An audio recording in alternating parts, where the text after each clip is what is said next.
Sugar वाले patient को मतलब डॉक्टर यादन ज्यादा रोटी भी जिहड़ी है कि वो ਉਹਦੇ नुकसान ਵਿੱਚ शुगर होंदी शुगर होंदी अगर वो मकई ਦਾ आटा इस्तेमाल करे इसमें सिर्फ 3% शुगर है। अच्छा मतलब ਇਹਦੇ ਵਿੱਚ घट है घट मतलब ਜਿਹੜੇ ਸਾਰੇ शुगर पेशेंट हैं वो मकई ਦਾ आटा ज्यादा से ज्यादा इस्तेमाल करें। रिकवरेबल शुगर जो है ना वो कम है। इस दूसरी बात ये ग्लूटेन फ्री है। अच्छा डॉक्टर साहब ये दसो कि मकई दी फसल मतलब वास्ते केड़ी जड़ी बूटियां जड़ियां कि नुकसान हैं? इसमें जड़ी बूटियों का तदारक हम जो है ना वो पहले भी कर सकते हैं, बुआई के वक्त भी, और उसके बाद भी कर सकते हैं। इसमें डीला है और भी बहुत सारी जो है ना वो जड़ी बूटियां हैं और उनका तदारक बहुत ज़रूरी है। ठीक है ना। इसमें जैसे ही हमने बुआई कर लेनी है, बीज लगा लेना है, उस वक्त 24 घंटे के अंदर अंदर हम कुछ केमिकल्स का स्प्रे कर सकते हैं, जिसमें एस-मेटाक्लोर और एट्राजीन है, उसको हम मिलाकर यूज़ कर सकते हैं।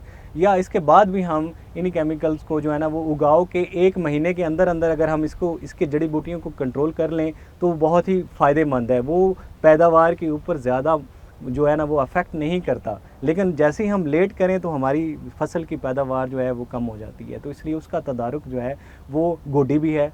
आप जो केमिकल नहीं करना चाहते वो गोडी कर लें। अच्छा गोडी भी है, गोडी से भी कर सकते हैं। ठीक है, तो ये बहुत ही इंपॉर्टेंट है। अच्छा गोडी का भी कोई टाइम होता है मतलब? हाँ, इसमें पता लगे। हाँ, इसमें 1 महीने के अंदर अंदर जो है ना वो आपने बेसिकली ये होता है कि जैसे ही आप इसका बेसिकली इसकी हाइट जो है, ठीक है ना, इसका बढ़ता जाएगा। अगर जड़ी बूटियाँ उससे ज़्यादा बड़ी हो गई तो वो उसको कवर कर लेंगी, उसको बढ़ने ही नहीं देंगी, उसको घेर लेंगी। ठीक है ना। तो इसलिए जड़ी बूटियों को बड़े होने से पहले पहले उसको जो है ना वो गोडी को हमने गोडी कर देनी है या हम केमिकल का स्प्रे कर दें। अच्छा मकई की बर्दाश्त का सही वक्त ते तरीकाकार क्या है? मकई की बर्दाश्त में आप कह सकते हैं कि तो मैंने आपको टाइम बताया कि जो बहारिया मकई है वो 120 दिन के अंदर तैयार हो जाती है। ठीक है।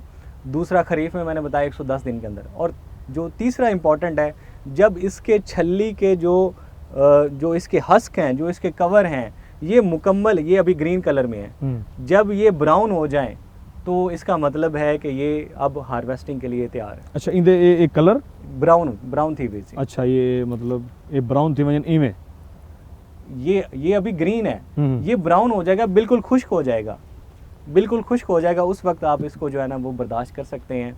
और इसके अलावा आपने इसका जो है वो मॉइस्चर जो है, जब आपने इसको छलियाँ निकालनी है, फिर इसको शेलिंग करनी है।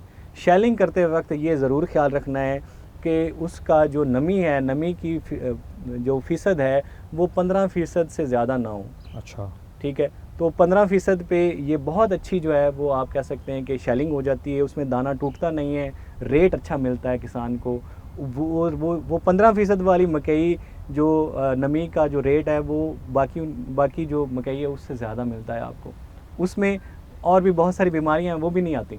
अच्छा। जो बाद में भी आ जाती हैं, जिसमें एफ्लाटॉक्सिन है, एफ्लाटॉक्सिन प्रोड्यूस करता है जो हमारे खानों में आता है बाद में।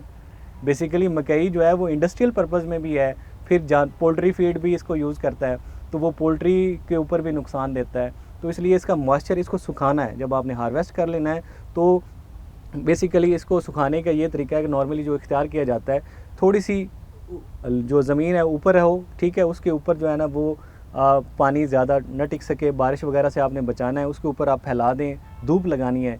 आप 3 से 4 जो धूप हैं वो काफ़ी हैं बहारिया मकई। जिमें दसे डॉक्टर साहब ने भी 3 to 4 नहीं असां धुप लवाऊं अपनी मकई को, ते सारी मकई जड़ा कि तैयार थी वेंदी। असां जी त गाल करेंदे रहसूं।